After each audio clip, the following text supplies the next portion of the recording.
Officer Darron Burks never even made it out of his patrol vehicle. He was sitting alone outside the For Oak Cliff Community Center, between calls, when a man walked straight toward the driver's side window. There was no chase. No traffic stop. No warning that Darron was in danger.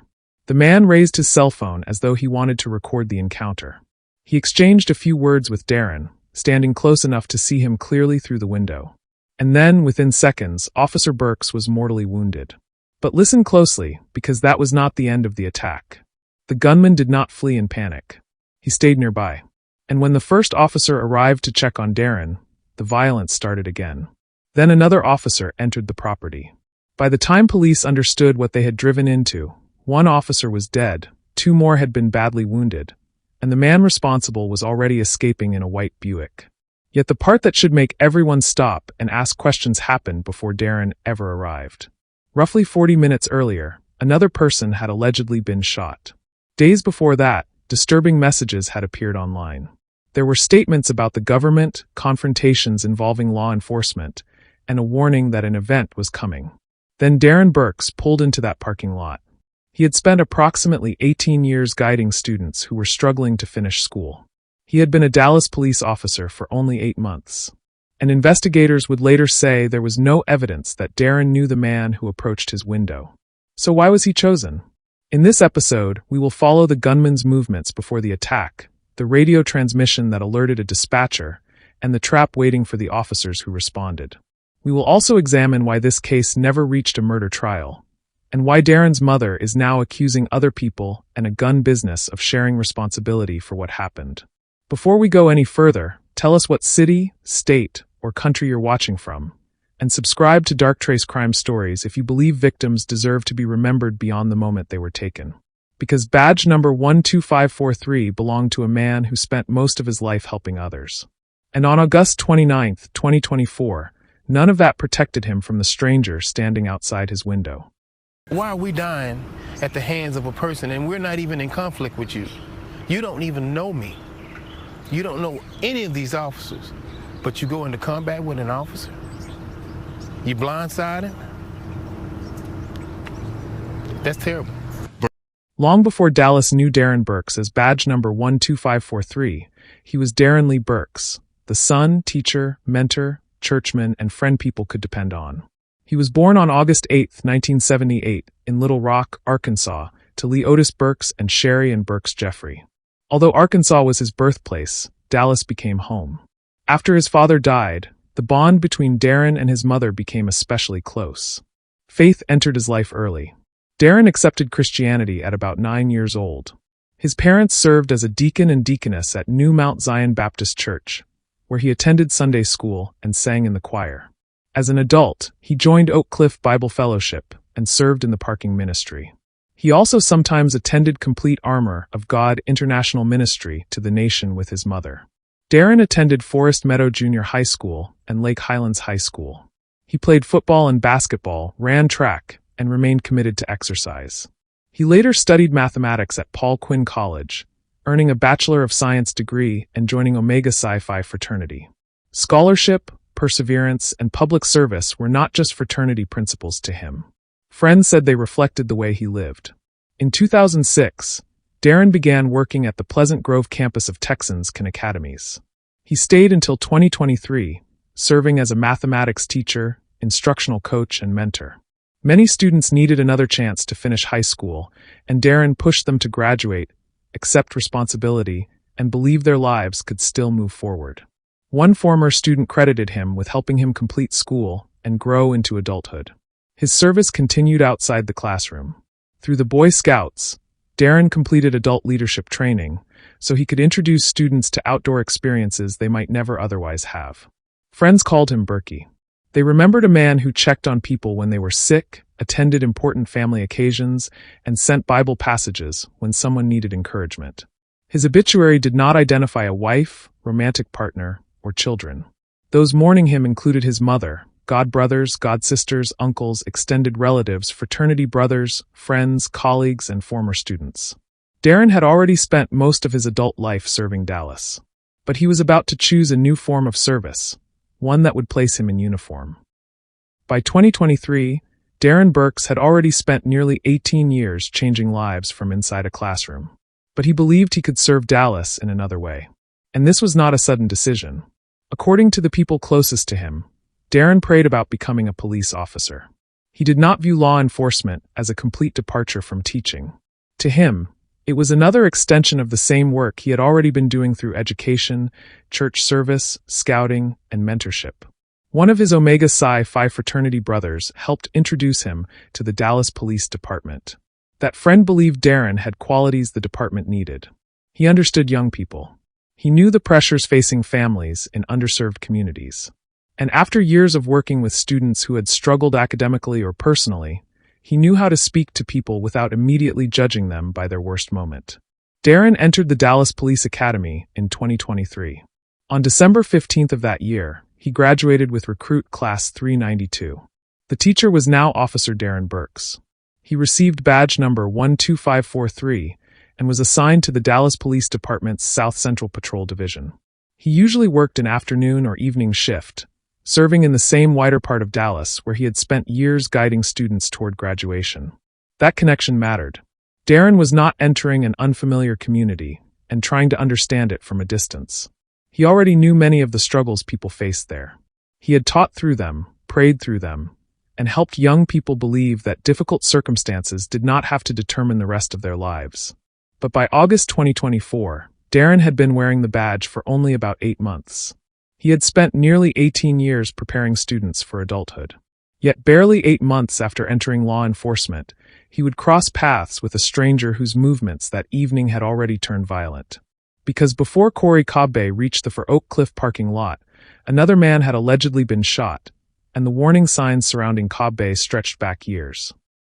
And Officer Burks' line brothers, or frat brothers, they told me that his was Pure Dog. They say that he was given that name because everything he did in life, he tried to do it the right way. They say he had a very calm demeanor that only changed when he was strolling on the dance floor. Officer Burks just turned 46 years old this month. He wasn't married, he didn't have any kids, but instead his frat brothers told me he was a community servant and had been that way since they met him back in the early 2000s at Paul Quinn.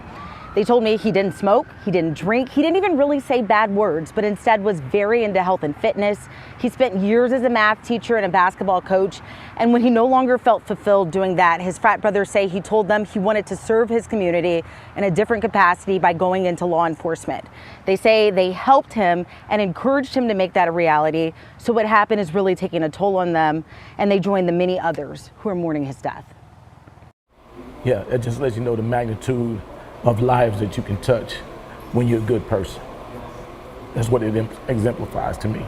And Burks was a great person, not only a good brother and a law enforcement officer that loved to serve the community, but he was a good person through and through, good person.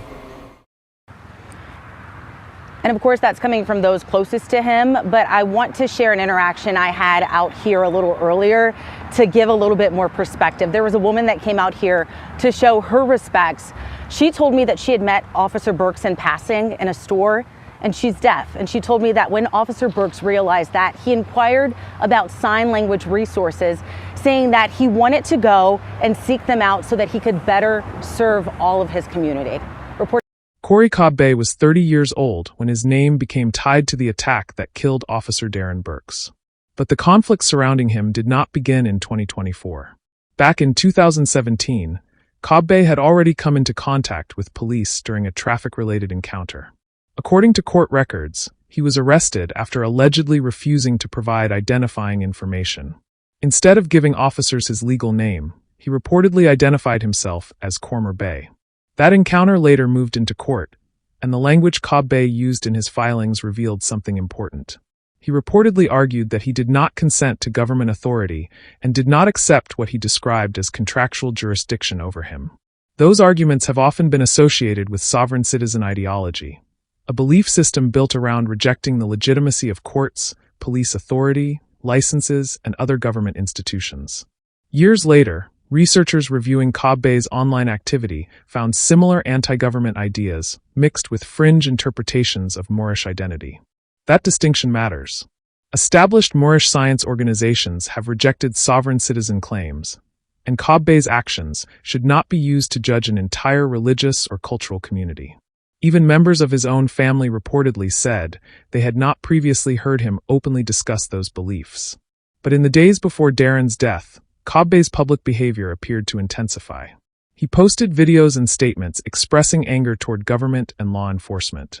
3 days before the killing, he reportedly recorded himself approaching an unmarked law enforcement vehicle and questioning the officers inside. Other posts referred to problems in his personal life and difficulties involving employment. Then came one of the most troubling statements. Cobb-Bey indicated that an event would happen on Friday, August 30th. Darron Burks was shot shortly before midnight on Thursday, August 29th. And that is what makes this part of the case so frustrating.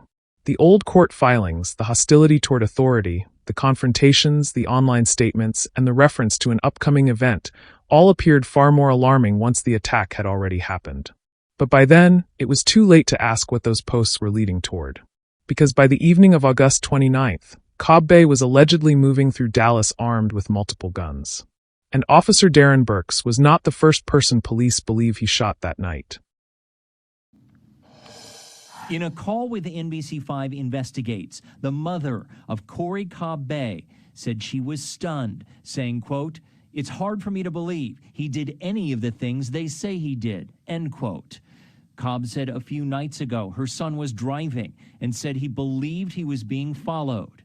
NBC5 Investigates reviewed a Facebook page that appears to belong to Cobb-Bey. They some demons, you see?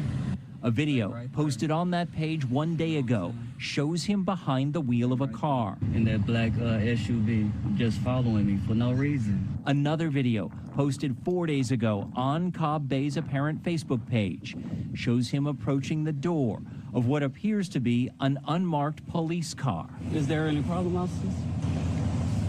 Nothing? The violence connected to Corey Cobb-Bey did not begin for Oak Cliff. At approximately 9:20 p.m. on August 29, 2024, another man was shot at Keast Park in the 3000 block of Southampton Road. That victim survived. At the time, officers responding to the park had no reason to know that the shooting would soon become connected to a much larger attack.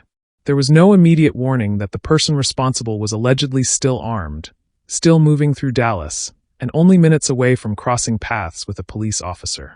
The link came later. Evidence recovered during the investigation tied Cobb-Bey to the Keast Park shooting, and police eventually identified him as the sole suspect in that attack. But on that night, the connection had not yet been made. One man had already been shot, and the person police believed was responsible had not been taken into custody. Cobb-Bey was allegedly traveling through the city with multiple firearms while officers were still dealing with one crime scene and had no clear view of what was about to follow. That gap matters, because the shooting at Keast Park was not treated, in those first moments, as the opening act of an attack on Dallas police. It appeared to be a separate act of violence involving a surviving victim. Then approximately 40 minutes passed. Cobb-Bey arrived at another location, carrying that violence with him. This time, the person in front of him was not a stranger in a park. It was a uniformed Dallas police officer sitting alone inside a marked patrol vehicle. A man who had never arrested him, investigated him, or even met him before. At 10:02 p.m., the white Buick entered the Oak Cliff property. Corey Cobb-Bey was inside.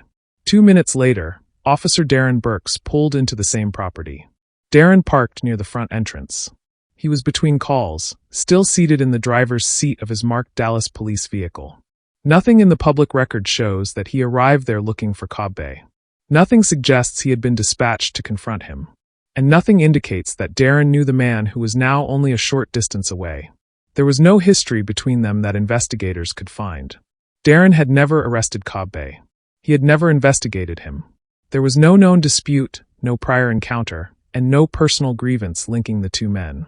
Darron was simply sitting inside his patrol vehicle when Cobb-Bey began walking toward him.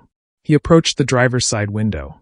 Police later said Cobb-Bey appeared to be recording the encounter with his cell phone. He reportedly exchanged a few words with Darron while standing beside the vehicle. From the outside, it may have looked like a brief conversation between an officer and a member of the public. But Darron had no way of knowing that the man beside his window had allegedly shot someone at Keast Park only about 40 minutes earlier. He had no way of knowing that Cobb-Bey was carrying several firearms, and he had no meaningful chance to prepare for what came next. There is no verified evidence that Darron argued with him. There is no evidence that he threatened him. There is no indication that Darron initiated any confrontation at all. Cobb-Bey produced a handgun and shot Officer Darron Burks at close range. That was how quickly it happened. A man who had spent years standing in classrooms, guiding students through difficult moments, was now trapped inside the driver's seat of his patrol vehicle with almost no opportunity to defend himself. Police would later describe the killing as an execution. And that description matters, because investigators did not view this as a robbery that went wrong or a sudden disagreement that became violent. The available evidence pointed to something deliberate. Cobb-Bey had walked toward Darron. He had positioned himself beside the driver's side window. He had apparently recorded at least part of the encounter. Then he fired at close range. Darron had only been a police officer for about 8 months. He was still early in the career he had prayed over before leaving education. Yet on that night, he was selected by a man investigators believed was targeting law enforcement itself. But what Cobb-Bey did after shooting him made the attack even more disturbing. He did not jump into the Buick and speed away. He did not abandon the property before anyone could arrive. Instead, he walked back to the white Buick and retrieved a shotgun. Then he carried that weapon back toward Darron's patrol vehicle and placed it on top of the police car. And he stayed. That detail changes the entire meaning of what happened for Oak Cliff. Because Cobb-Bey was no longer only the man who had attacked one officer inside a parked vehicle. He was now armed with another weapon and remaining at the scene while police were beginning to respond. Darron's body was still inside the vehicle. The shotgun was resting on the patrol car. And the man responsible was waiting close by. The first person to realize that something had gone terribly wrong was not an officer standing in that parking lot. It was the dispatcher listening to Darron's radio. The first warning did not come from anyone standing in the parking lot. It came through Darron Burks's police radio. A dispatcher heard an unusual transmission from his unit and immediately tried to reach him. Once, then again, and again. There was no answer. That silence was enough to raise concern. The dispatcher checked the location connected to Darron's patrol vehicle and sent officers to find out why he was no longer responding. By then, Darron could not be saved. But the officers heading toward for Oak Cliff did not know that. They believed they were checking on a colleague who had unexpectedly gone silent. They did not know an armed man was still on the property. They did not know Darron had already been shot. And they certainly did not know the attacker had returned to his Buick, taken out a shotgun, and remained close to the patrol car. The dispatcher's decision brought help to Darron within minutes. It also unknowingly sent the first responding officers directly toward the man waiting beside him. At approximately 10:11 p.m., Senior Corporal Jamie Farmer arrived. He was the first officer to reach the scene. The moment Farmer entered the property, Cobb-Bey opened fire with a handgun. There was no pause for questions and no opportunity to assess what had happened to Darron. Farmer had driven straight into gunfire. He returned fire and tried to move away from the attack. But Cobb-Bey was still close to Darron's vehicle, and another weapon was already within his reach. Cobb-Bey went for the shotgun. Then he fired. Farmer was struck in the leg. Even after being wounded, he survived the attack. He was later taken for treatment and released from the hospital. But at that moment, no one arriving for Oak Cliff could know whether the shooting had ended or whether another officer was about to be hit. Roughly 1 minute later, at approximately 10:12 p.m., Senior Corporal Karissa David reached the property. She had barely begun getting out of her vehicle when Cobb-Bey ran toward her, firing multiple rounds. David tried to defend herself. She was shot in the face. The injury did not take her life, but it changed it completely. Her family later revealed that she had lost her sight in both eyes. She survived, but survival meant facing extensive treatment, rehabilitation, and a long recovery from injuries that would affect every part of her future. And this is where the attack becomes even harder to understand. Darron had already been shot inside his vehicle. Farmer had arrived and been wounded. Then David appeared, and Cobb-Bey moved toward her while continuing to fire. At this point, do you believe Cobb-Bey came to that property intending to kill only one officer? Or was he waiting for every uniform that followed? Tell us what you think in the comments. Because by then, one fact could no longer be ignored. The attacker was not running when help arrived. He was shooting at the help. More officers began converging on for Oak Cliff. What had started as a welfare check had now become an attack involving several officers, multiple firearms, and a gunman who had fired again each time another patrol vehicle appeared. But as the police response grew, Cobb-Bey moved back toward the white Buick. He had already left one officer dead inside a patrol vehicle. He had wounded Jamie Farmer in the leg. He had shot Karissa David in the face. And police also believed he was responsible for the earlier shooting at Keast Park. Then, before the responding officers could contain him, Cobb-Bey escaped from the property. Now the same man accused of shooting 4 people within roughly 1 hour, including 3 Dallas police officers, was racing away from the scene while police units began closing in from every direction. Cobb-Bey got back into the white Buick and fled the For Oak Cliff property. He traveled west along Ledbetter Drive, then turned north onto Interstate 35E. By this point, the response had grown far beyond a routine pursuit. 1 Dallas officer was dead. 2 others had been wounded.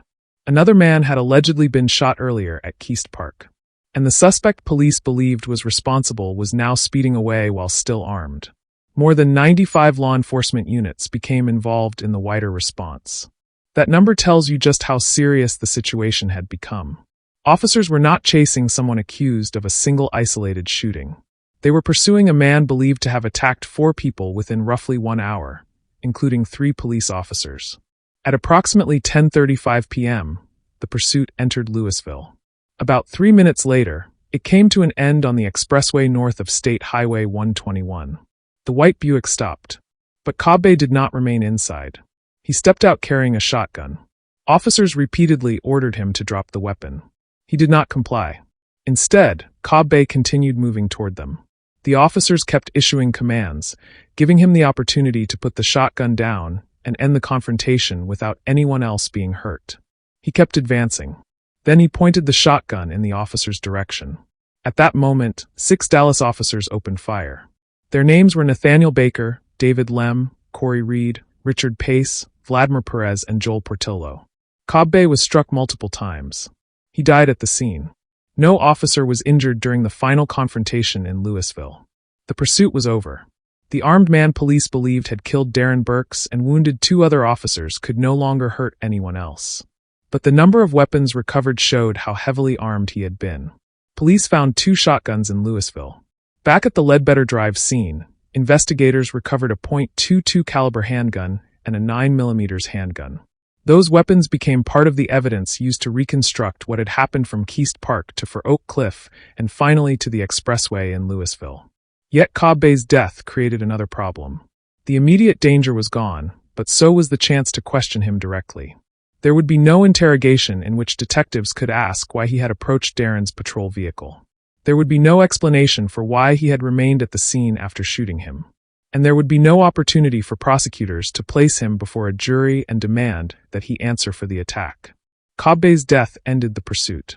But it also meant investigators would never question him in a courtroom about why he chose Officer Darron Burks.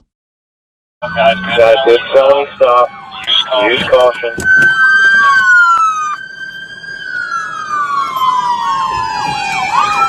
Got a door coming open. Use caution. He's looking back, still in the car, coming out with a weapon. Coming out with nope, hands are up.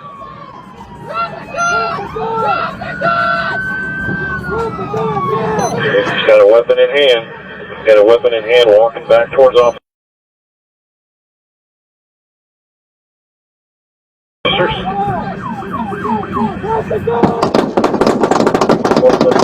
Vehicle, weapon in hand. Don't be a mess. Once the pursuit ended, investigators turned to the question that would define the case. Was Officer Darron Burks the victim of a sudden act of violence, or had Corey Cobb-Bey gone out that night intending to attack law enforcement? The evidence quickly pushed investigators toward the second conclusion. First, there was the shooting at Keast Park. Cobb-Bey was later identified as the sole suspect, and forensic evidence connected him to that attack. The victim survived, but the shooting established that violence had already begun before Cobb-Bey reached For Oak Cliff. Then there was his online activity. In the days leading up to the attack, Cobb-Bey had posted statements showing increasing hostility toward government institutions and police authority. 3 days before Darron's death, he reportedly approached an unmarked law enforcement vehicle, questioned the officers inside, and recorded the encounter. He had also referred to personal and employment problems. More troublingly, he indicated that an event would occur on Friday, August 30th. Officer Burks was killed shortly before midnight on Thursday, August 29th. Investigators also had to consider what Cobb-Bey carried with him that evening and how he behaved once he reached for Oak Cliff. He arrived armed. After shooting Darron, he did not immediately leave the property. He went back to the Buick, retrieved a shotgun, and stayed near the patrol vehicle. Then, when officers came to check on Darron, Cobb-Bey opened fire on them too. Taken together, those details did not suggest an argument that suddenly turned violent.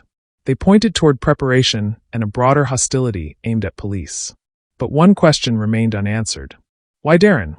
Authorities never found a clear personal grievance connecting Cobb-Bey to Officer Burks. There was no evidence that they knew each other. Darron had never arrested him. He had never investigated him.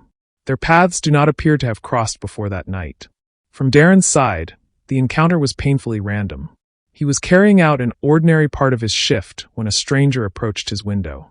Yet investigators believed Cobb-Bey did not choose him because of anything Darron had personally done.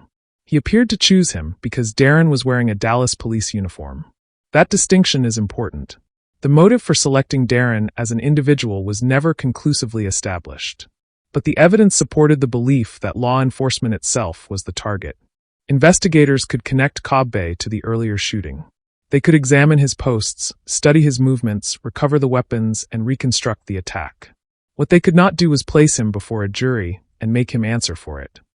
Corey Cobb-Bey died during the confrontation with Dallas officers in Louisville.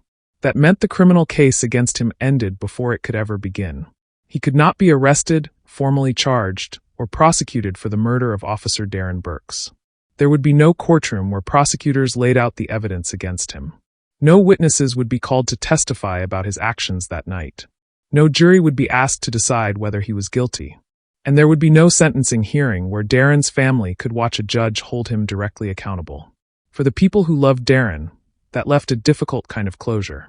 Police identified Cobb-Bey as the man responsible for the attack. Investigators reconstructed his movements, examined his online activity, recovered the weapons, and connected him to the earlier Keast Park shooting. But none of that produced a criminal verdict against him because he did not survive the final encounter. The fatal police shooting was still subject to legal review. The Dallas County District Attorney's Office examined the actions of the 6 officers who opened fire after Cobb-Bey exited the Buick carrying a shotgun, ignored repeated commands to drop it, advanced toward them, and pointed the weapon in their direction. The case was later presented to a grand jury. After reviewing the evidence, the grand jury declined to indict Nathaniel Baker, David Lem, Corey Reed, Richard Pace, Vladimir Perez, and Joel Portillo. All 6 officers were cleared of criminal charges in connection with Cobb-Bey's death. So the criminal proceedings ended there. But Darron's mother, Sherry Jeffrey, was not finished asking whether other people or businesses had played a role in placing those weapons within Cobb-Bey's reach. And you're the father to Corey Cobb. Right. Did you know he had a car? Yeah, I knew he had, but I never, knew he rode with him or had him in the car with him or anything like that. When you Recently lost his job or something, and that might have taken a little toll on him, but that's basically, all I know about that. You were telling... I think he might have smoked something that, was laced with something or something like that, because he's never act anything like that. There are going to be some folks who see this and who say there's police officers dead, there are a couple others in the hospital, right, and your son's the person who did it, right, and you should have known better and you should have done something different. What would you say to someone who says that or thinks that? Well, actually, I think I raised him up right. We had him in church and all this kind of stuff at the beginning, and he was, on a healthy food diet and all this kind of stuff, and I think that I don't know if, because police are killing black kids all the time, and he might have got afraid or something like that, Yeah. It's kind of hard to say because I wasn't there. Well, and it's hard. It's hard to wrap your head around. Right, and I don't know if they provoked him first or, because, he ride around the city all the time and he, never have any problems. So, I just, I don't know what provoked that. For Darron Burks' mother, the end of the criminal case did not settle the larger question of responsibility. In March 2026, Sherry Jeffrey filed a wrongful death and negligence lawsuit in Dallas County. The defendants included Corey Cobb-Bey's parents and a North Oak Cliff pawn shop known as 24-Hour Pawn, doing business as LG's $1 Million Pawn and Gun. The case was assigned to Judge Bridget Whitmore in the 193rd Judicial District Court, and the allegations contained in that complaint were serious. According to the lawsuit, Cobb-Bey's parents knew that his behavior had become unstable and violent before the attack. The complaint claims they were aware that he had fought with other people, lost his job, and accumulated several weapons while living in a detached structure behind their home. The lawsuit also alleges that Cobb-Bey killed a dog and buried it in the family's backyard. Sherry's lawyers argue that, despite those warning signs, his parents failed to secure firearms that he could access. But this distinction is essential. These are allegations made in a civil complaint. They had not been proven in court when the case was reported, and no judge or jury had determined that Cobb-Bey's parents were legally responsible for Darron's death. The lawsuit also makes a separate claim against the pawn shop. It alleges that 24-Hour Pawn unlawfully sold Cobb-Bey a 9mm handgun in early July 2024, less than 60 days before Officer Burks was killed. Sherry's attorneys argue that if the gun was sold unlawfully, the business may not be able to rely on the federal protection that often shields firearm dealers from lawsuits arising from crimes committed with weapons they sold. That protection is generally provided under the Protection of Lawful Commerce in Arms Act. Even so, the allegation of an unlawful sale had not yet been established through discovery or proven before a jury. At the stage described in the available record, none of the defendants had been found liable. The evidence had not yet been fully tested, and the court had not ruled that any third party contributed to the attack. The complaint seeks damages exceeding $50,000 and requests a jury trial. And that leaves a difficult question hanging over this case. If the allegations are eventually proven, where should legal responsibility begin? And where should it end? Hold that thought until the close, because the answer is not as simple as pointing only to the man who pulled the trigger. While the court considers those claims, Darron's family and community have been working to make sure the place where he died does not become the only thing people remember about him. On September 7, 2024, Officer Darron Burks was laid to rest after a funeral service at Watermark Community Church. Police officers traveled from different parts of the country to honor him. Former students, friends, relatives, fraternity brothers, colleagues, and members of the community came together to remember a man whose life had been devoted to service long before he ever wore a badge. Darron's mother, Sherry Jeffrey, shared that her son contacted her every day. She remembered him as someone who treated people with love, regardless of their position, status, or background. That was the life his family wanted people to remember. Plans were later developed for a memorial park at Oak Cliff, close to the place where Darron was killed. The proposed space would include a garden, playground, fitness area, and classroom. Each feature represents a part of who he was: an educator, athlete, mentor, church servant, and man who believed in helping people move forward. Darron spent approximately 18 years guiding young people toward a future. He then became a police officer because he believed service could take another form. 8 months later, he was deliberately killed while seated inside his patrol vehicle by a stranger investigators believed had targeted the uniform he wore. If the allegations in this lawsuit are eventually proven, should Cobb-Bey's parents or the pawn shop be held legally responsible for any part of what happened? Or does responsibility begin and end with the man who pulled the trigger? Share your view respectfully below. Subscribe, like, and share the story so Officer Darron Burks is remembered for the lives he shaped, not only for the way his life ended. This is Dark Trace Crime Stories, where every victim deserves to be more than a headline.